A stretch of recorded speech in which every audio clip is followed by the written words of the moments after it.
Please remember to like, subscribe and comment, as we love to hear back from our viewers. Also, if you enjoy our videos, please consider becoming a patron of our show through Patreon and or GoFundMe. Links are listed below the video in the description.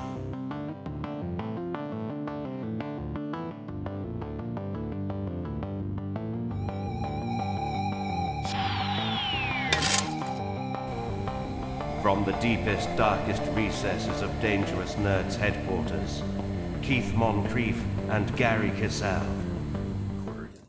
Spock, we got to get out of here. Set transporter 2 to beam up.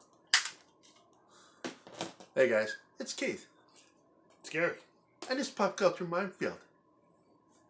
Okay, nobody gives crap. Be excited. Be very excited. Get off the lawn. So today, it's Thursday, and we're going to be talking about Game of Thrones. It's our spoiler talk, so here's a spoiler graphic. I think by now. By now. Yeah. Everybody should be used to this. So, what we got going on is we watched the finale. Mm-hmm. And it was an interesting episode. And we've got a lot of general attitudes about the season, the overall series, and that finale. But before we get to it, let's go ahead and introduce Susan for it is Susan's Nerds Day Rant Day. Yeah, Susan's going to nerd, and guess what she's going to rant about? It's the final episode of Game of Thrones. So, take it away, Susan. Thanks, Gary and Keith. I'm Susan Layton, and welcome to Nerds Day. This week, I'm discussing Game of Thrones.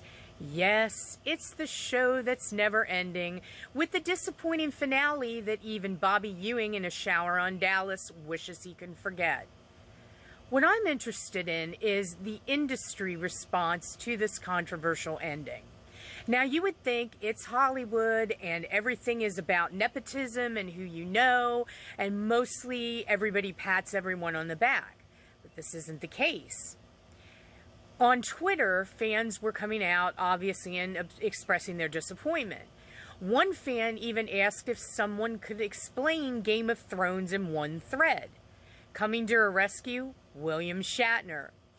Basically, Shatner had a great encapsulation of the 8th series of Game of Thrones. However, at the end, he said it was a hot mess and a disappointment. Can't refute Captain Kirk. Also, Ming-Na Wen, she was extremely frustrated and took to Twitter to express her feelings on the controversial ending. Then, a couple days later, you have Sophie Turner going to Deadline and stating that fans are being disrespectful because they have a petition for Game of Thrones, the entire 8th season, to be redone. But I think she's missing the point. Now, there are some fans out there that think that, yes, if they sign this petition, HBO will reconsider and a new ending will be shot. It doesn't work like that. But what it is doing is sending them a clear-cut message that substandard art isn't going to be tolerated anymore. And creators, you're going to hear about it. Because after all, the fans are your consumers. They're your clients. And much like if you go to a brick and mortar and you purchase a product and it turns out to be defective, you're going to get complaints and you're going to have that product returned. Now, unfortunately, we can't do that with entertainment. But then you have people like Jason Alexander who know all too well the pain of an ending that's remembered 20 years later for not being fans' idea of a great ending. It was disappointing. And he let Game of Thrones know that, you know, he understands what they're going through right now, which was nice of him to reach out. But creators nowadays are also taking to social media, and some of them are even attacking fans. And fans attack them. It's going to be a rancorous situation. And I understand from the creator's standpoint that this is their baby and they've lived with it for so long, and I get it. But what they have to understand is the fans too have lived with it for a long time, and they love it just as much as the creators.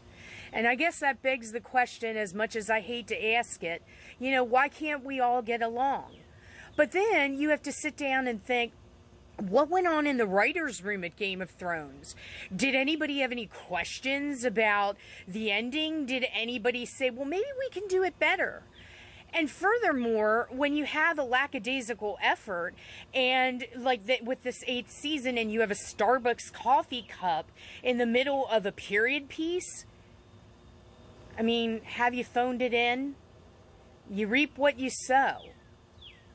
Hey everybody, thanks for joining me this week on Nerds Day. I'll see you next week. Back to you, Keith and Gary. We gotta go. Hey, I'm Sarcastic Guy. I'm gonna be all sarcastic. His swords don't come out though, it's kinda sucks. Oh, hey. It makes little sound effects. It's a Star Trek communicator, man. From the motion Wrath of Khan. picture. Oh, Wrath of Khan. Yes, Wrath of Khan. Yeah, when he calls back to Khan, Paul Winfield.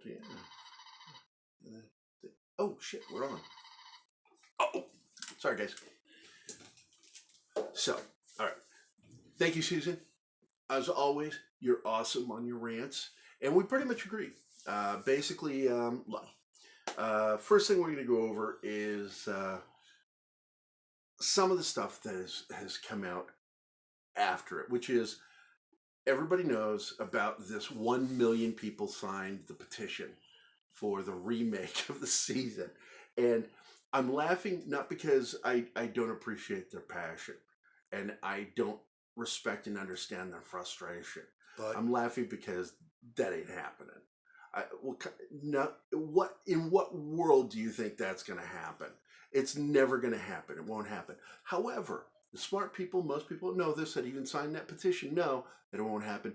Did it, signed it, because they wanted HBO and those two guys to know. Benioff and Weiss. Yep, you guys let us down. We're not happy. And that's really what it is. I don't just blame them, but yes, you guys were in charge. Because they're the ones who decided for 6 episodes.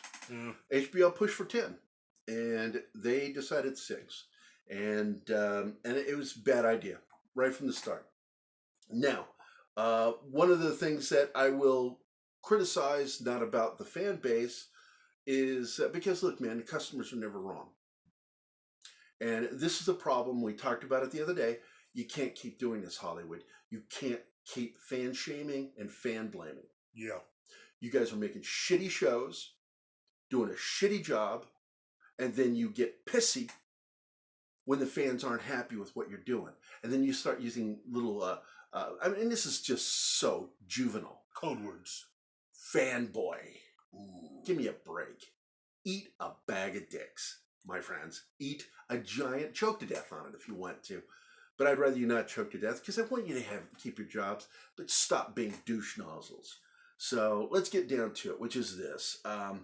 Actress Sophie Turner that plays Sansa on Game of Thrones basically pulled the let them eat cake kind of comment, criticizing the fans for not being happy with what was put out. Oh, people did a hard job. Well, no, they did a hard job. And what they're not mad at, they're not mad at the people that worked on the show. They're pissed at the showrunners and also HBO for letting it be so crappy, because it's not the people in it or that worked on it that made it bad. What made it bad was the showrunners and the writing. The writing was just atrocious. It really was. It just. I also have to agree with the assessment that some of the blame goes to George R.R. Martin, because his writing style has not really kept up with how he started his books. Even in the books, he's starting to wander a little bit. And again, you still haven't finished 2 books. I mean, that would have. Stephen King shits one out about every month to 2 months, man. It's like that guy writes voraciously. And George R.R. Martin can't. I mean, the entire run of the series, he couldn't put out the final book. It's like you're turd Ferguson, man. But I'm really tired. It's like I know I'm not the only person that feels this way. Hollywood, stop fan blaming. Really, if you do a shitty job, just own it. I mean, what happened back when? Because before it became a political thing. What, fanboys over Ghostbusters, the remake. Before that, the media sided with fans. Mm-hmm. And we would get a reaction like with Batman Forever and Batman and Robin, where people apologized for making it. George Clooney was still first. And the one that's done it the longest, apologizing for Batman and Robin. And it's not his fault. No. And to be honest with you, I don't even really blame the director.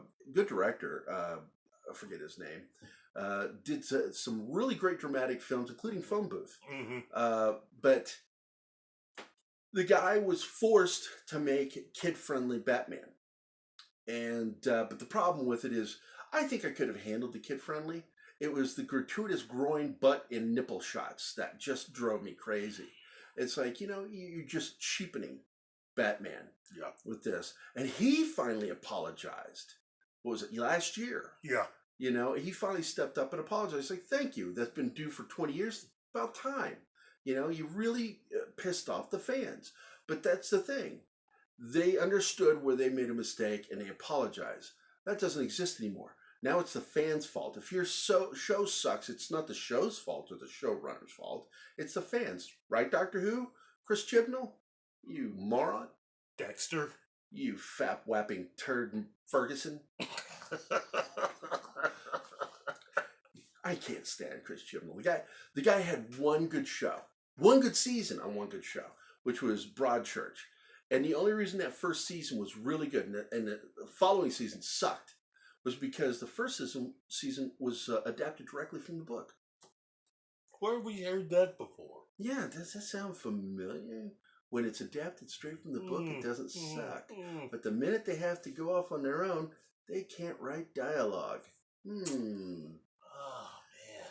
man. So, but anyway, what else do we want to talk about? We want to talk about, what else? Well, I mean, ultimately, you have, 2, 3 more shows that George R.R. Martin's putting out that's somehow related to Game of Thrones. Whether or not those are going to be any good, that'll be... I'll tell you what, the remake of his sci-fi show on Sci-Fi was awful. Night Flyers? Oh, it was vomitous. It was that bad. I mean, it made no sense whatsoever. I watched every episode of that. Did you see it? I agree. I'd like it. The original 80s film was better than this crap. I'm like, what were you guys thinking? Of course, it got canceled. Well, yeah, because nobody wanted to watch it. They watched that first episode. It was engaging a little bit. Where's this going? And then we get the second episode. It's like, oh, that's where you're going. Yeah. I've got things to do. And they go watch something else. Yeah, it's like John Wick in a library.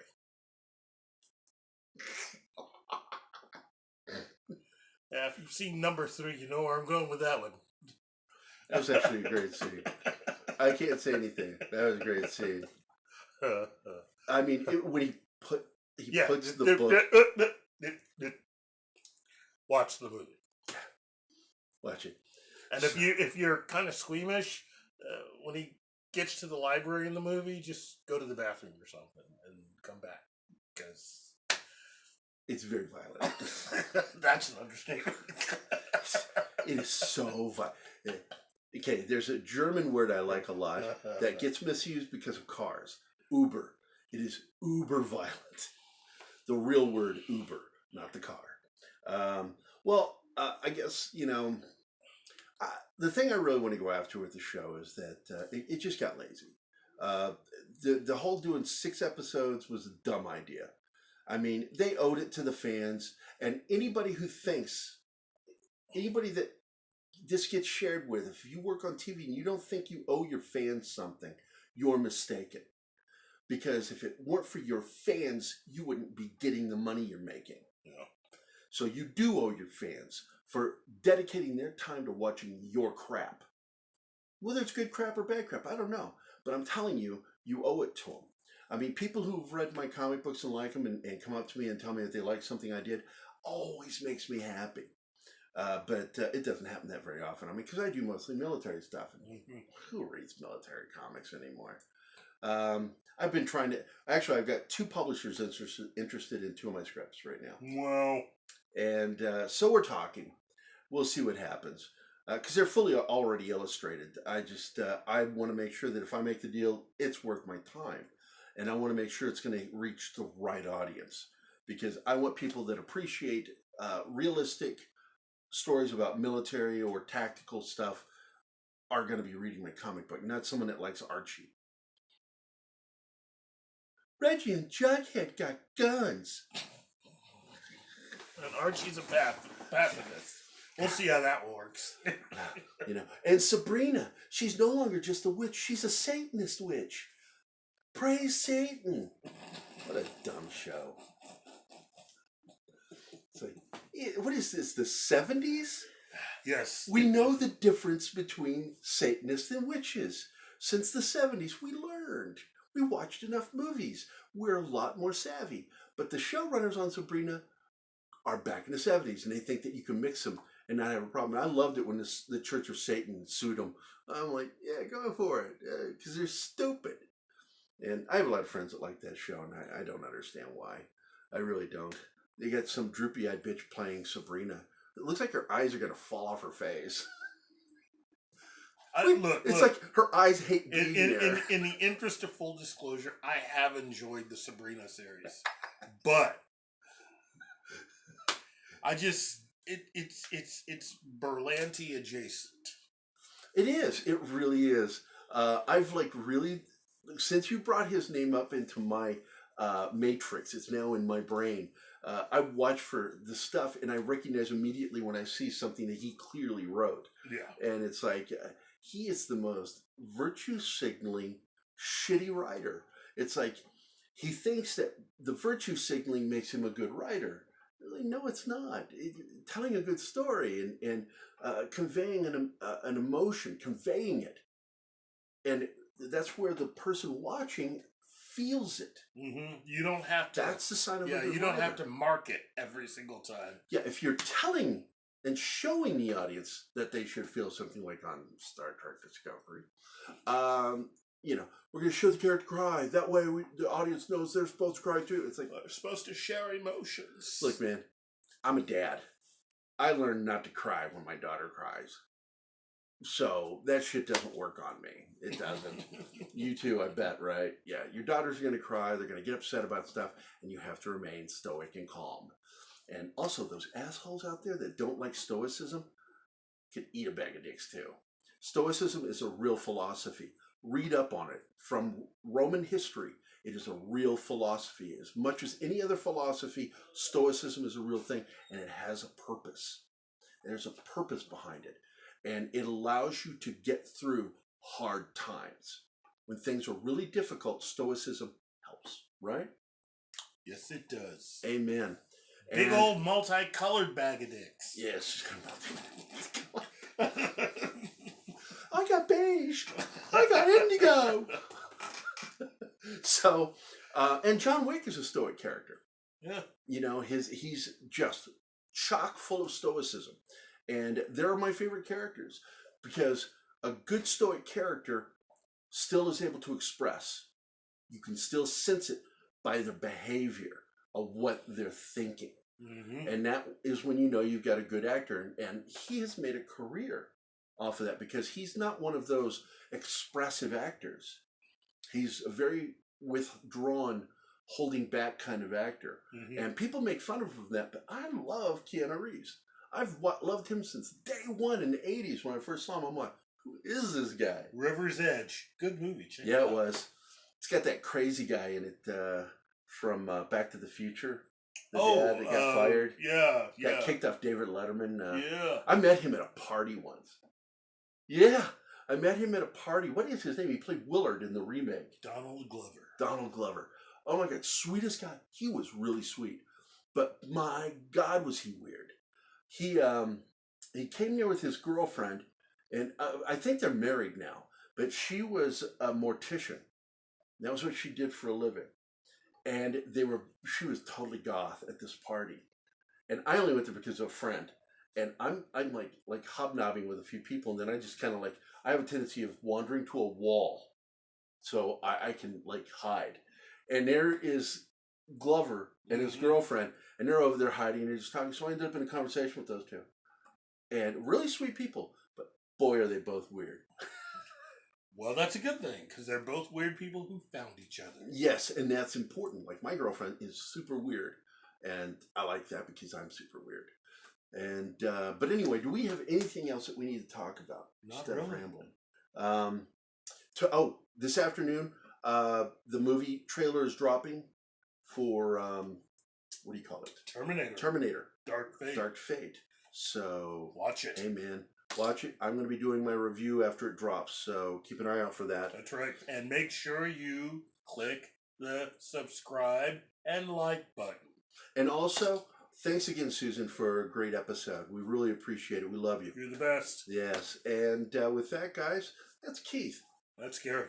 And this is Pop Culture Minefield. And we out of here. Get off my lawn. Yeah. You.